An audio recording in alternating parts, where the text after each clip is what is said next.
Sean bienvenidas y bienvenidos a esta exposición sobre los aspectos relevantes en la perspectiva de género.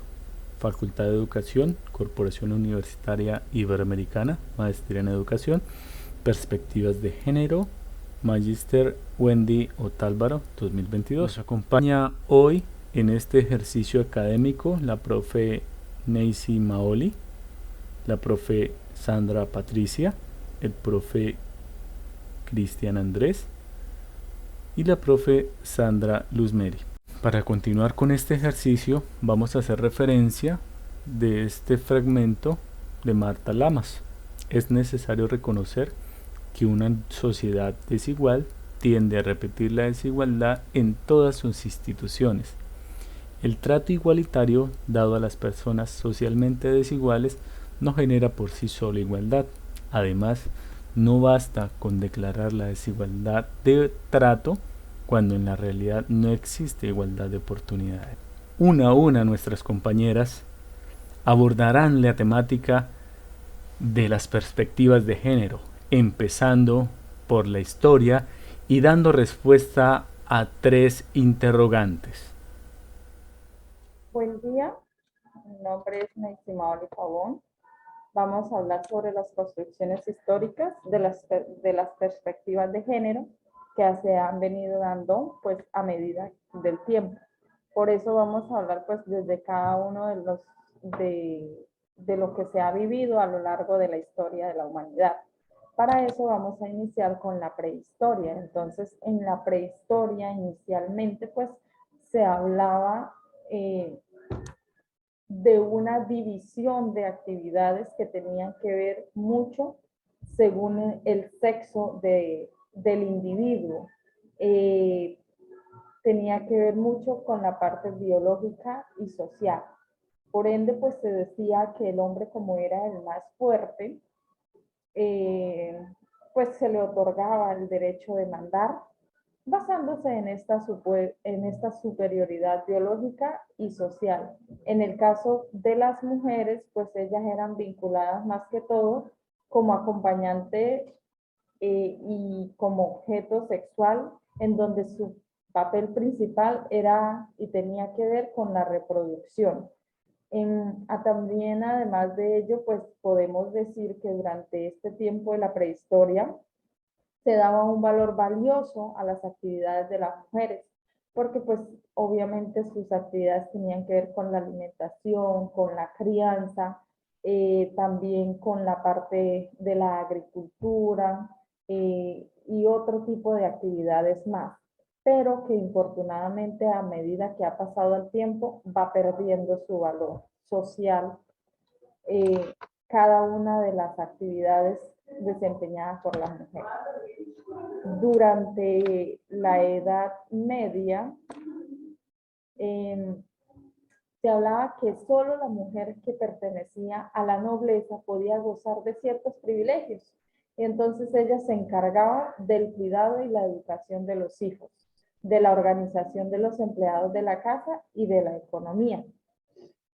También nos mencionan pues que la mujer era comúnmente utilizada como un medio de pago o un medio de cambio de uniones matrimoniales que podían sellar pactos, diferentes pactos. Pero en el caso de las mujeres campesinas, se dice que ellas pues sí se encontraban en las peores condiciones sociales. Ellas eran quienes se encargaban de todas las tareas domésticas, de la educación de los niños, del ganado, del huerto y en ocasiones de la tierra, de cultivar la tierra. Durante esta época ya empezó a alzarse la voz de las mujeres, por eso, como decíamos anteriormente, las mujeres solamente se ocupaban de la educación de los niños y para eso era que ellas eran educadas. También pues para manejar la economía del hogar y pues era eso especialmente a lo que se dedicaban ellas. Pero se vino ya manejando pues una independencia tal vez femenina, por llamarlo de esa manera, Entonces, cuando esto ocurría, las mujeres eran señaladas y llamadas brujas. ¿Qué quería decir esto? Según la iglesia, porque pues la iglesia católica era quien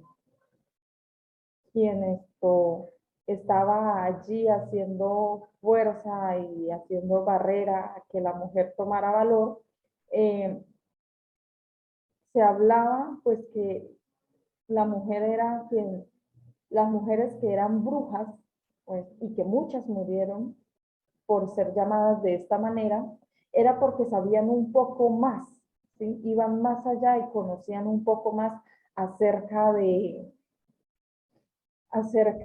no solamente la parte educativa de los niños, de cuidar los niños, de cuidar la casa, de mantenerla organizada, sino que también sabían otras cosas como de anatomía, de botánica, de sexualidad, de amor y de reproducción. Entonces, por ese motivo, ya al tener ellas ese tipo de conocimiento, se les otorgaba y se les estigmatizaba con esto de las brujas. La situación de las mujeres plebeyas también era muy diferente de las mujeres de la nobleza, porque la división social era bastante grande y era bastante radical. Entonces, las mujeres plebeyas, ellas sí pertenecían ajenas a toda clase de educación formal. En su totalidad ellas eran analfabetas y a ellas también a ellas eran las que también se les conocía a algunas con el término de brujas o que practicaban la brujería. Las mujeres de la nobleza tenían la misma educación de los hombres. La diferencia, y aquí empezó otro término, la diferencia era que tenían prohibido enseñar. Se decía que las mujeres pues éramos débiles de carácter y por ende pues no tenía la capacidad para enseñar o para estar a cargo de una escuela. Ya para la edad moderna, eh, como veníamos mencionando anteriormente, se decía que la mujer debía aprender ella sola para sus hijos, para enseñarle a sus hijos, para estar con sus hijos, que no era adecuado que una mujer de pronto estuviera al frente de una escuela, ni que trabajara con hombres, ni que hablara con ellos. Si se llegaba a dar esos casos y se consideraba que las mujeres eran virtuosas, entonces ellas debían quedarse en casa, mantenerse alejadas de los demás, pero si llegaba a ser el caso de que hablara con hombres o interactuara con hombres, eh, tenía que siempre mantener los ojos bajos, tenía que ser siempre estar en recatado silencio, eh, sin que fuera poco vista por los demás. Entonces podíamos ver que el puesto de la mujer pues, es un puesto débil y que no convenía que enseñara. Ya durante este periodo pues empezaron a escucharse o a iniciarse en unos procesos que reconocieran el valor de la igualdad de género y que la mujer pudiera acceder a la educación y al voto. Pero pues esto fue un tema que se vino dando más cuando se inició con la Revolución Francesa, que fue donde empezó a verse un poco más el tema de la desigualdad de géneros. Ya para la edad contemporánea, pues se habló que y empezó todo un proceso para el reconocimiento de las mujeres dentro de la sociedad, que podían tener derecho al voto, que podían tener un trabajo remunerado, porque pues durante esos tiempos las mujeres que ejercían alguna profesión como tal eran menos pagas que los hombres. Entonces aquí empezó ya un proceso de trabajo remunerativo donde se tuvieran la igualdad de condiciones, la igualdad de circunstancias entre hombres y mujeres, donde la mujer no fuera esclavizada, donde se discriminara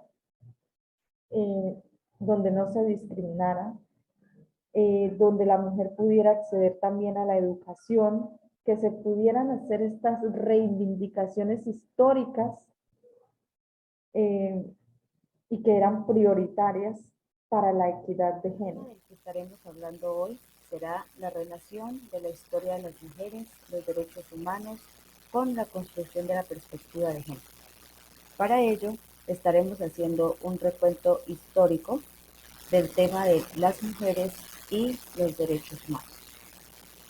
Si bien es cierto que inicialmente tanto hombres como mujeres ejercían labores distintas, estas sufren cambios cuando las tribus pasan de ser nómadas a ser sedentarias. Al ser sedentarias, deben realizar otras labores como las agrícolas. Es aquí donde empieza a ser notorio el tema de la subordinación, como lo indica Novoa 2012. Fue nota característica la inferioridad y la dependencia de la mujer con respecto al varón. Esta subordinación se ve un poco más acrecentada cuando las leyes de Castilla son redactadas en 1265 para consolidar la familia patriarcal. Es aquí donde la mujer debe encargarse de las labores del hogar y el hombre ejercer cargos públicos. En este sentido, las labores de la mujer son un poco más privadas y las del hombre de socialización pública.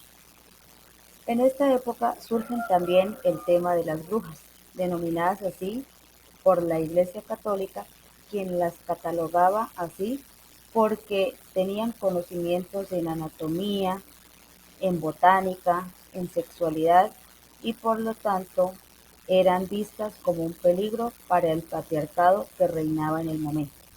Sin embargo, las luchas de las mujeres se intensificaban. Entre sus exigencias estaban el derecho al voto, a la educación secundaria y superior y a la igualdad laboral tanto hombres como mujeres. Si bien es cierto que los derechos humanos fueron declarados para toda la población, inicialmente estos fueron declaradas solamente para el hombre. Por esta razón, las activistas femeninas continuaron su lucha hasta que en 1789 Olympia de Gauss, precursora de la Declaración de los Derechos de la Mujer, logra este gran suceso.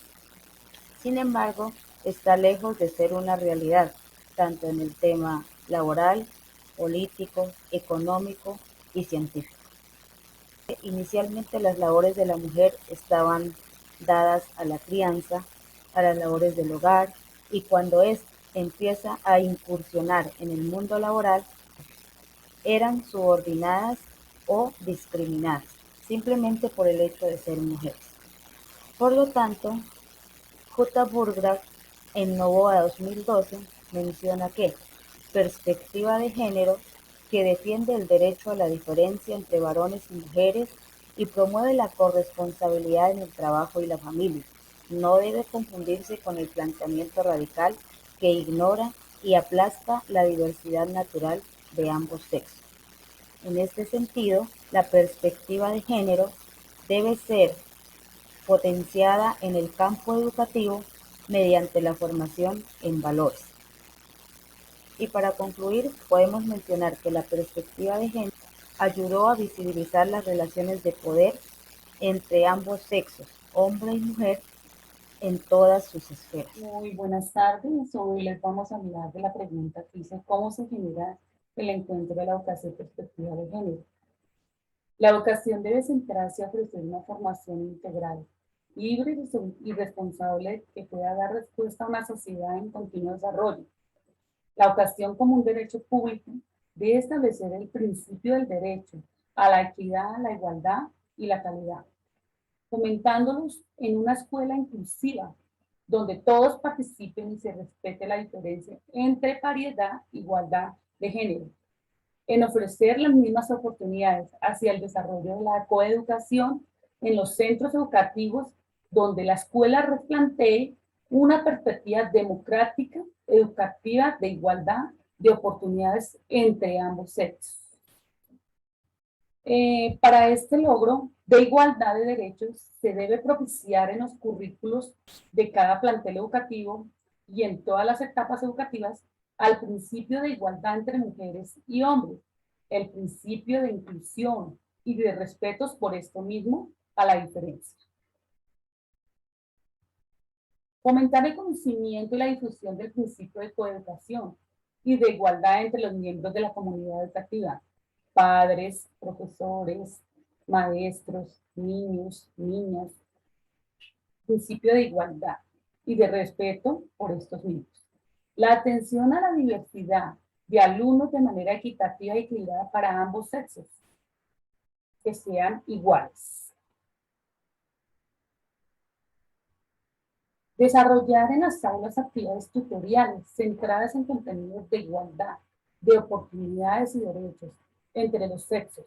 Educación para la ciudadanía, desde la afectividad y la cooperación. Actividades de la resolución de conflictos y paz, donde se debe educar para la interculturalidad, y donde se debe educar para la sociedad, para que esta educación en los chicos impacten en la sociedad y así se pueda generar la paz. Muchas gracias. Como parte final de este ejercicio, se invita respetuosamente a las compañeras y compañeros a la observación y reflexión con perspectiva de género para ser nosotros los corresponsables de regular el uso del espacio y herramientas en todos nuestros entornos. Por último, agradecer por la atención prestada.